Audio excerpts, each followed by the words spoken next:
Coming up on Network Africa,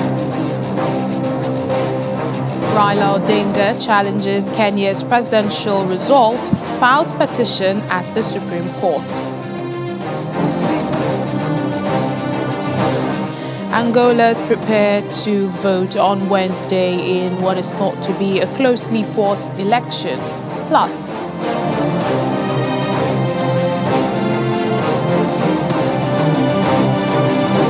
Somali Prime Minister Hamza Barre vows action after the deadly Al-Shabaab attack over the weekend.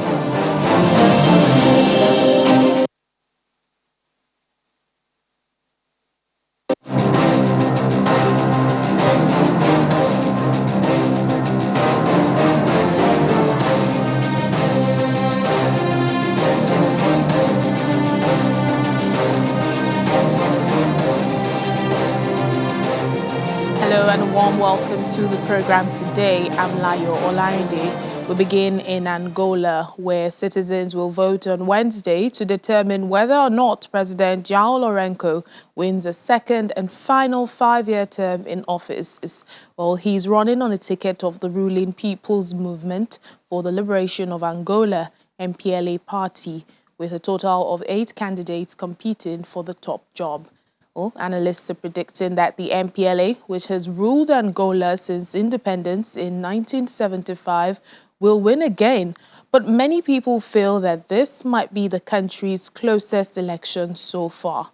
Angolan economist Aurea Muzino says this campaign has a different feel and believes that young people today feel more comfortable and open to challenge the country's political establishment. However, the ruling party says they're still ready and confident to win this time around. Well, following the weekend's deadly Al-Shabaab attack in Mogadishu, Somali Prime Minister Hamza Abdi Barre has pledged to hold accountable officials who failed to prevent the Al-Shabaab siege on Hyatt Hotel.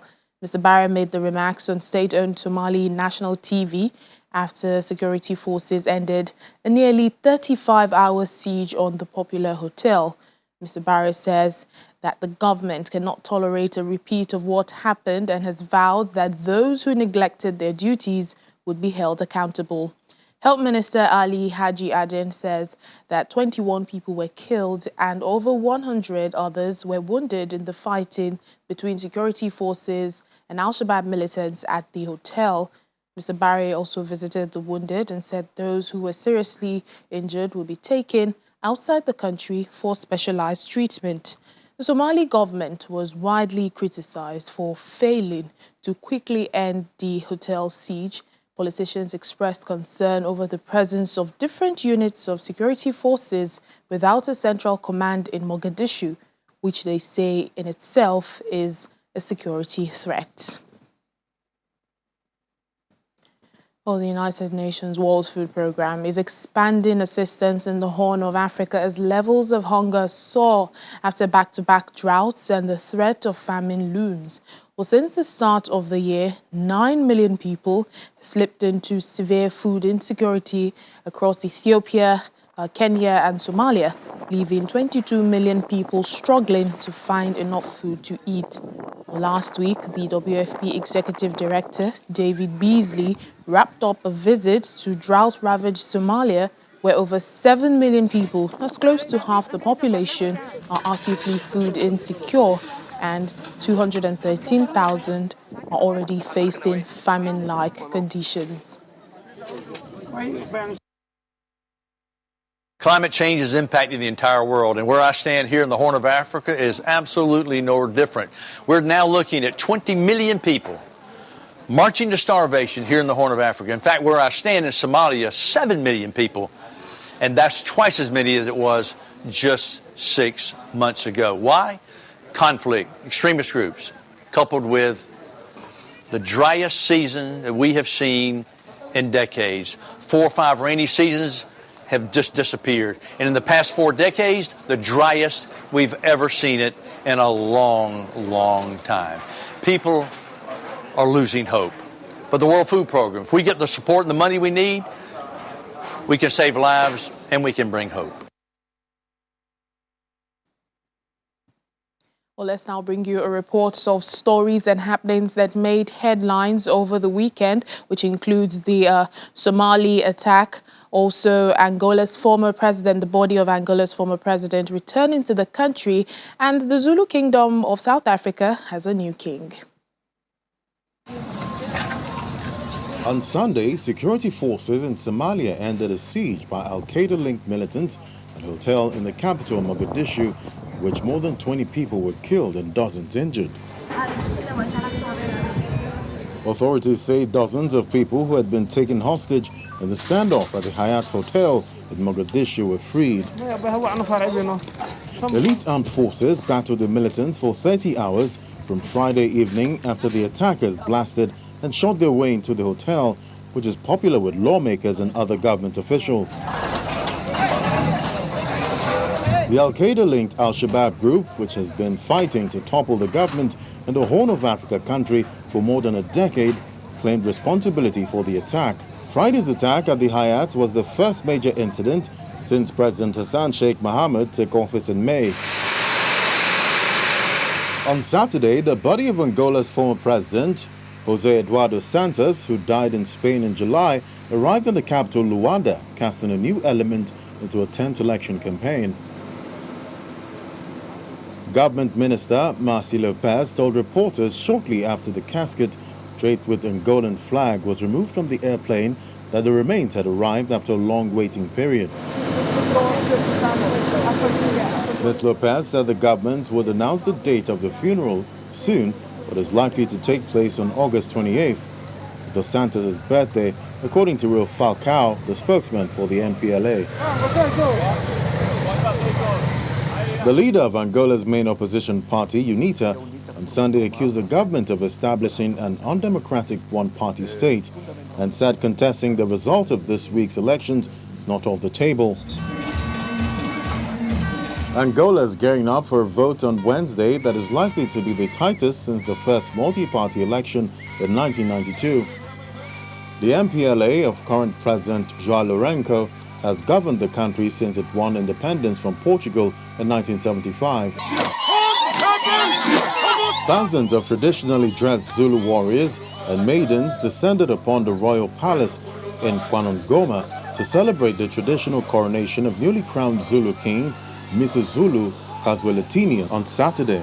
The king was briskly swept into a private ceremony before meeting the chanting Amabutho warriors. As he entered the cattle pen, he was acknowledged by the Zulu nation as its new ruler.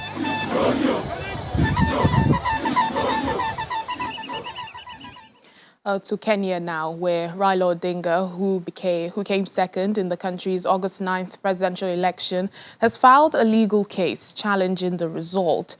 According to the Electoral Commission, Mr. Odinga took 48.8% of the vote, losing to William Ruto's 50.5%. Well, Mr. Odinga's lawyers argue that the voter turnout figure was manipulated. Now, the allegation is that that number was altered to show that Mr. Ruto had crossed the 50% plus one vote threshold needed to avoid a second round runoff. 4 of the 7 electoral commissioners had refused to endorse the election outcome, alleging that the way the final results were tallied was opaque. However, 7 Supreme Court judges now have 14 days to make a ruling. Well, this is the 3rd time that Mr. Odinga has gone to court to get an outcome overturned.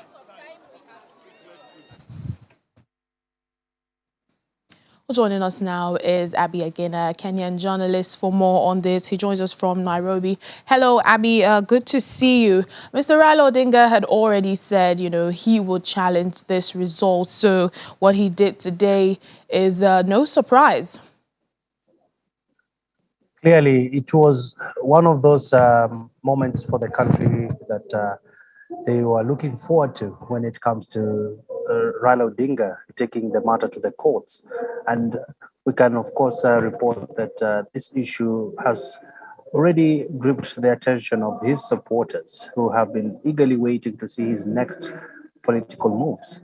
So going to the Supreme Court will be marking his 3rd attempt towards overturning an election Remember, in 2017, he was successful, but thereafter he boycotted the elections, terming that the body manning the elections was not credible and he would not take part in it. So for 2022, it's a whole new ballgame. When you look at the interests on the table, from his case will really be premised on a couple of issues. One of them being the numbers that were tallied at the elections. He's also fronting a concern around the constitution of the commission, saying that out of the 7 commissioners, 4 commissioners want party to the outcome of the elections. And of course, the other issue that will be really critical in this election is the alleged tampering of results transmission, which are some of the areas that he hopes he will be submitting these prayers to the court. Well, since August 9th, Kenyans have been, after the elections, they've been waiting for the results. The results finally have come, but there's this issue. And now that he has filed this petition, we have to wait again because the Supreme Court has 2 weeks, that's 14 days, to come up with a verdict. Well, in this time, talk to us about what is likely to play out, from citizens, supporters of Odinga, supporters of the president-elect, and also election stakeholders. Quite interesting developments expected in the next 2 weeks in the country. The country will be subjected to continued court sessions, which will be transmitted live on the mainstream media in the country. So a lot of Kenyans who are supporting Raila Odinga will definitely be glued, watching every move, every moment of this exercise. On the flip side, for the president-elect, that is Dr. William Ruto, his supporters are also very confident that the court will be able to uphold the outcome of the elections, and it will be a very interesting outcome for this particular case, considering that there's a precedent that was set in 2017. Another big conversation that will be going on definitely is, as we carry on with the election petition, we also expect the legislators who are elected into office to be sworn in, and this will happen at the point in time when the president, that is Uhuru Kenyatta, convenes parliament. We have close to 49 legislators who are yet to be sworn into office following the election outcome. We also have 47 county governors who are also waiting to be sworn in. Some of them are likely to be sworn in this coming week, this week as we are currently on. Some of them might be sworn in on Thursday. We've seen quite a number of the county governments preparing for the swearing in. The equivalent of the county governments in Nigeria is the provinces or the states that you have there. So those will be some of the activities that will be running parallel to the ongoing petition at the Supreme Court. And of course, the other big aspect that will be happening is the selection of members of parliament who will be leading the 2 factions. They'll be having to pick the speakers of parliament, the speakers of the Senate, and of course, their deputy speakers, as well as leader of majority and leader of minority. So this will also be part of the House agenda in the coming days that will see quite a number of activities happening in the country. Of course, for the ordinary Kenyans, they'll be keen to hear on the commitments by the government to tackle the high cost of living. Of course, these are still running issues, even as we are just from a very grueling election. Those are some of the areas that perhaps will be defining the country's attention and the country's pulse. All right, then, we'll just have to wait and see in 14 days what verdicts the Supreme Court will come up with. But thank you, as always, Abby Agena, a Kenyan journalist. Thank you for having me as well. Well, still to come on the program. Beating cancer through music, a Sudanese singer is fighting the deadly disease with music and persistence. We'll give you details in a moment. Please stay with us.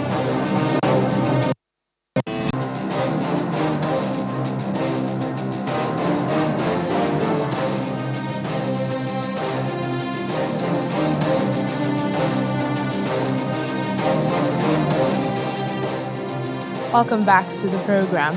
Mangoes are a beloved part of summer in Egypt, but in recent years, these fruits have been suffering from black mold due to increasing heat waves. This effect of climate change has caused their farmers in the country to step up actions on their crops. In Egypt's canal city of Ismailia, farmers have been trying to save their mango crops from the impact of climate change and the seasonal sooty mold. Having lost 70% of their crop last year following unexpected heat waves, agricultural engineer Sameh Hussein says that farmers have had to adapt. With proper ventilation techniques, greenhouses, pruning and fertilizers, farmers say this year's production is almost back to normal. We're coming out of a deteriorated season last year. The weather conditions were not suitable. But this year, most of the farms have production. Farmers have also started growing mangoes, which haven't been locally grown before, as some foreign species endure heat. We started growing mangoes which are not originally local to match the climate, like the crimson. Naomi and Yasmina, these types match the current climate, enduring high temperature and the cold as well. Egypt, and particularly Ismaili city, is known for mango cultivation over tens of thousands of acres. The country has in recent years witnessed searing heat as part of the global pattern of rising temperatures.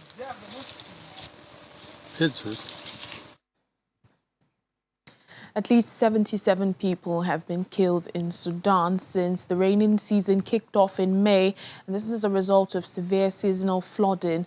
Well, this is according to Brigadier General Abdul Jalil Abdul Rahim, a spokesperson for Sudan's National Council for Civil Defense.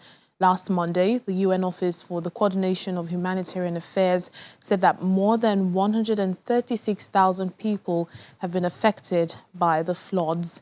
The UN agency said it expected this figure to increase as counting is still underway and more heavy rains have been forecast. Sudan's rainy season usually lasts until September, with floods peaking just before then. The provinces most affected include Al Jazeera, North Kordofan, South Kordofan, South Darfur, and River Nile. Humanitarian support groups in northeast Nigeria are now shifting their focus on managing the crisis of Boko Haram insurgents to post-insurgency challenges that's arising from closure of internally displaced persons camps. And that's in an effort to restore life to reclaimed communities by the Borno state government. The UNICEF Chief of Field Operations in Maiduguri explains that millions of vulnerable persons need urgent humanitarian assistance across the 27 local government areas of the state.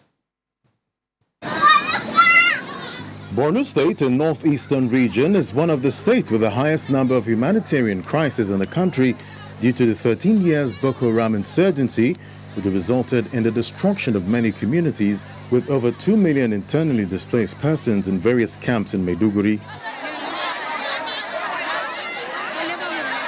Some of the displaced persons have resettled in other communities and cities. Many others are being forced to live under harrowing conditions as a result of the decision of the state government to close all camps within the state capital.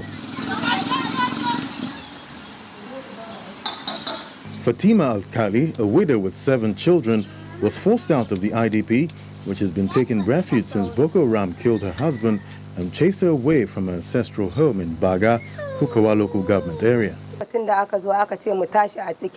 I refused to go back because of the past experiences I have had when I returned. The government said we should go back to Baga. They gave us 50,000 naira, but our village has not been rebuilt. All of those who returned erected their tents, and there is no presence of any security. And our village is bordered by water and Boko Haram, who are still hibernating around. So I couldn't return because my safety is not guaranteed. Cases like that of Fatima abound in Borno, and the humanitarian sector is bothered by the development because they have little or no access to those in need of support. It has been, in the last few years, a challenge for us. What is even more challenging are those who are displaced and moving further into areas that are not accessible to the humanitarian community. So we have over 1.2 million people who are not accessible to us because they're going off into the bush, into other areas to provide for themselves and to look for food and shelter and so forth. So the challenge for us is trying to reach those people. And perhaps if I can put it the other way around, we are not accessible to these people. And that is a very worrying concern for us. In 2022 alone, under our humanitarian response plan, we realized that there are 8.4 million people in the Northeast alone who are in need of humanitarian services. UNICEF Chief of Field Office adds humanitarian officials are also confronted with continuous threats from insurgents as they try to access those in need of humanitarian assistance. Uganda's Foreign Affairs Ministry says that the son of Uganda's president is in Ethiopia on a working visit. General Muhizz Kainerugaba is expected to meet with Prime Minister Abiy Ahmed during this visit. Well, he has in the past tweeted in support of Tigrayan rebels, but the Ugandan army says this was his personal opinion and not the position of the army. However, in recent months, he's been dispatched by President Yoweri Museveni to Rwanda to help resolve long-standing tensions between the two countries that had led to the closure of a common border for 3 years. He was also dispatched in June this year to meet outgoing Kenyan President Uhuru Kenyatta to deliver a special message. Well, General Kainerugaba's increasing diplomatic engagement is viewed by some as an attempt by long-serving President Museveni to groom his son to take over the presidency. In Algeria, at least 9 people have been killed following a collision between a bus and a fuel tanker in the southeast of the country. According to the civil defense, 6 other people were injured in the weekend crash in Eliza area. The civil defense, in its statement, did not identify the cause of the crash. According to a government road safety agency, speed is the main cause of road accidents in the North African country. Algeria has recorded more than 3,000 traffic fatalities in 2021. Well, over in South Sudan, more than 50 returnees and internally displaced persons from Greater Tambura in Western Equatoria have recently benefited from a livelihood skills training. The training is sponsored by the United Nations Mission in South Sudan in partnership with the Anika Women's Association, a local non-for-profit. Well, this training activity is set to be special to the participants because they've all suffered tremendously in the last year when there was massive outbreak of conflicts in the Greater Tambura region that left tens of thousands of people displaced and many others were killed or injured.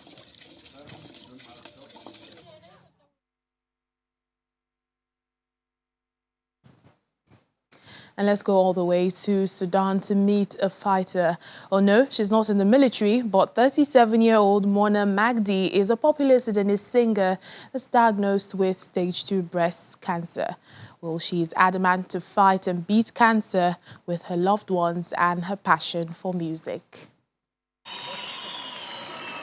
Having traveled to Cairo for treatment, 36-year-old Mona Magdi was fighting both cancer and loneliness. With her love for music, she decided to go back to Khartoum because she realized that support from her loved ones and fans is essential to her recovery. Getting on stage with a bald head and blowing kisses to her audience at a concert last week, Magda says she's living the best days of her life.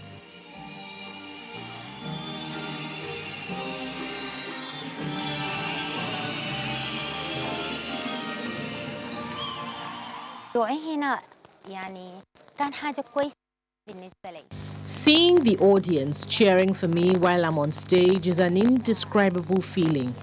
I was so happy. I'm thankful for this disease because it showed me how much people love me.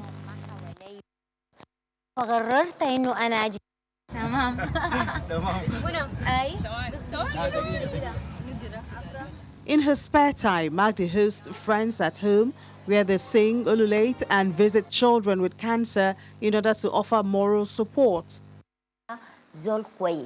I'm very keen on visiting them because I know from my experience with cancer, the psychological support is very important.